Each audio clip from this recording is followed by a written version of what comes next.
ताजा एग्जाम्पल सुनिए। विकीलीक्स के जो कर्ता धर्ता हैं जूलियस असांजे, उसने कहा कि डोनाल्ड ट्रंप इन कबाल से ज्यादा अच्छे हैं। भले ही वो एक्सेंट्रिक हो, कुछ भी बयान दे देते हो, पागल हो, मूर्खतापूर्ण हरकत करते हो, लेकिन गंदे इंसान नहीं है। अब ये और बात है कि डीप स्टेट उनसे गंदगी करवा रहा है, अभी उन्होंने अटैक कर दिया ईरान पर और कहां कहां वो लड़ाई झगड़ा कर रहे हैं, लेकिन आगे से वो कह रहे हैं कि हम शांति चाहते हैं। अगर ईरान और अमेरिका में युद्ध हो रहा है तो अकेला खाली शख्स डोनाल्ड ट्रंप जिम्मेदार नहीं है, ये गलतफहमी मत पालिए। प्रेसिडेंट वहां ऐसा नहीं होता कि प्रेसिडेंट सारा निर्णय लेता है, नहीं, पूरा का पूरा सिस्टम है वो निर्णय लेता है। अमेरिका इतना इररिस्पॉन्सिबल स्टेट नहीं है कि कहीं पर जाकर के बम फोड़ देगा। तो पूरा ये कॉन्शियस डिसीजन होता है कि किस देश के खिलाफ हमको लड़ना है, किस देश के खिलाफ नहीं लड़ना है। उसका कैलकुलेशन होता है कि ये लड़ेंगे तो हमारे देश को फायदा होगा, वो काम करता है। इसलिए खाली डोनाल्ड ट्रंप को इसके लिए जिम्मेदार मत ठहराइए। सामने में वो आदमी आपको दिखता है तो हम लोग कहते हैं ये डोनाल्ड ट्रंप पागल है, डोनाल्ड ट्रंप बेवकूफ है। लेकिन डोनाल्ड ट्रंप और मोदी के बीच का जो रिश्ता खराब हुआ है वो आज नहीं हुआ है, ये 2020 में खराब हो गया था। और इस रिश्ते को खराब करने में ये जो सेकंड इंटरनेशनल कबाल है ना, उसकी भूमिका बहुत थी। वरना मोदी और ट्रंप के रिश्ते बहुत शानदार थे। ट्रंप, अब तो खैर ट्रंप के कदमों में जाकर के बिल गेट्स बैठ चुका है मित्रों, बैठ चुका है। लेकिन ट्रंप और Bill Gates, Trump Elon Musk एक तरफ, बिल गेट्स, बाइडेन, फॉची एक तरफ। अब फॉची कौन है ये बताने की जरूरत नहीं है। तो ये सभी डेमोक्रेट लीनियंट लीडर थे। हालांकि इनको रिपब्लिक बिजनेसमैन है, रिपब्लिकन को भी उसी तरीके से समर्थन करते हैं। ये अभी जब इनको लगा कि एंथनी फॉची फंसेगा महामारी वाले केस में, और इसकी भूमिका सबसे, क्योंकि वहां के जो हेल्थ सेक्रेटरी हैं रॉबर्ट एफ कैनेडी, वो इनके खिलाफ मोर्चा खोले हुए हैं। तो ऐसा कैसे संभव है? जो हेल्थ सेक्रेटरी हैं, जो खुद पहले डेमोक्रेट थे, जॉन एफ कैनेडी के भतीजा हैं रॉबर्ट एफ कैनेडी, और रॉबर्ट एफ कैनेडी कह रहे हैं कि फॉची और बिल गेट्स, इन दोनों ने मिलकर के पूरी दुनिया के मानवता के खिलाफ अपराध किया है, आज तक के इतिहास का सबसे बड़ा अपराध किया है। और उसमें बिल गेट्स की भूमिका बेहद संदेहास्पद है, संपूर्ण रूप से। क्योंकि ये फार्मा में इन्होंने 2000 में जब अपना bill and Melinda Gates foundation बनाया, उसके बाद लगातार इन्होंने दुनिया भर की फार्मा कंपनियों में निवेश किया। और ये लगातार ये पेंडेमिक एपिडेमिक का खेल इनका बहुत दिन से चल रहा था, जिसको अब तुलसी गबार्ड ने कंफर्म किया, मतलब अमेरिकी इंटेलिजेंस ने कंफर्म किया।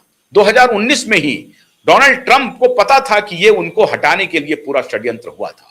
और दिक्कत क्या हुई मित्रों, माने ना माने, अब भारत सरकार ने इस बात को समझ ली है कि जो शक्तियां डोनाल्ड ट्रंप को सत्ता से बाहर कर रही थी, उन शक्तियों के साथ कहीं ना कहीं भारत अलाइन हो गया। अब ये आप मिस्टेक कहें, गलती कहें हमारी फॉरेन डिप्लोमेसी की, या वो कबाल जो उनके कबाल थे हमारे यहां एक्टिव थे, यही सोरोस गैंग है, यही गेट्स गैंग है, यही रॉकफेलर गैंग है। लेकिन पता नहीं मोदी जी उन्हीं के चक्कर में फंस गए, और यहां से हमारी भारतीय डिप्लोमेसी पूरी तरह से दूसरे दूरी पर चला गया। और इनको लगना लगा कि मुझे अगर बचना है तो इनके साथ चलना पड़ेगा। तो हमारे सिस्टम में बैठे कौन कौन मोल हैं, अब उनको पहचाना बहुत जरूरी है। और इसलिए मोदी अब एक एक मोल को पहचान रहे हैं, कौन ब्यूरोक्रेट्स है, कौन मंत्री है, कौन संतरी है, किसका किस रूप में किसके साथ क्या संबंध है, वो हमारे देश के साथ सही है या गलत है। आज उसकी कीमत हम चुका रहे हैं। जो 2019-20 में जो हमारी डिप्लोमेटिक भूल थी, उसकी कीमत चुका रहे हैं। हम 360 उनके नैरेटिव में चले गए। हम पूरे महामारी में उन कबालों के नैरेटिव को अख्तियार कर लिया, पूरे महामारी में। और डोनाल्ड ट्रंप दूसरी तरफ खड़ा था, वो पूरी महामारी को बोल रहा था कि ये टोटल फ्रॉड, ये कबाल हैं जिन्होंने ये पूरा क्रिएट किया है। एंटी ह्यूमनिस्ट अप्रोच है इनका। एक से एक साइंटिस्ट को इन्होंने मुंह बंद करवा दिया, बड़े से बड़े डॉक्टर को सस्पेंड कर दिया, उनका प्रैक्टिस सस्पेंड कर दिया। अब ये सारे एक्सपोज हो रहे हैं पूरी दुनिया में। उन्हीं कबालों के साथ कहीं ना कहीं हमने भी अपना संबंध बना लिया। अनजाने में या जाने में, भगवान जाने। लेकिन अब उसी कबाल बिरादरी में, मैं पूरी जिम्मेदारी के साथ मैं आज ये कह रहा हूं कि उसी कबाल बिरादरी से हमारी नेता, मैं उनके इंटीग्रिटी पर, उनकी राष्ट्रभक्ति पर कोई शक नहीं कर रहा हूं, लेकिन मैं हैरान हूं कि बिल गेट्स के साथ उनकी इतनी नजदीकी क्यों है। क्या कर रहा है बिल गेट्स हमारे देश में। लेकिन खैर, मैंने जो कहा था शुरुआत में, अमित शाह एक बार भी विदेश नहीं गए हैं। देश की सीमा को देश में रहते हुए चौकस, चाक चौबंद, सुदृढ़ कर रहे हैं। अमित शाह हैं तो यह मुमकिन नहीं होगा। कोई भी व्यक्ति देश विरोधी शक्तियों के साथ उनका कोई भी अगर संबंध है तो वो भारत की सरकार को प्रभावित नहीं कर सकता, नंबर 1। और मोदी अगर है तो ये मुमकिन नहीं होगा। इसलिए आप ये मान के चलिए, ठीक है, आपके संबंध अनजाने जाने में हुआ, भगवान जाने, लेकिन सरकार की ये पॉलिसी है ट्रस्ट बट वेरीफाई। तो हम आपको ट्रस्ट करेंगे लेकिन वेरीफाई करके चलेंगे। अगर आपका उनके कुछ सामाजिक कार्य से लेना देना है, वहीं तक है, तो कोई बात नहीं है, हम आपको नहीं छुएंगे। लेकिन अगर उसके आगे कुछ लेना देना है तो फिर हम सतर्क हैं। इसलिए आप मान के चलिए, स्मृति ईरानी का इंडक्ट होना मोदी कैबिनेट में संदेहास्पद है। चर्चा अगर चली है तो दूसरी चर्चा हो रही है। गहरी बात है।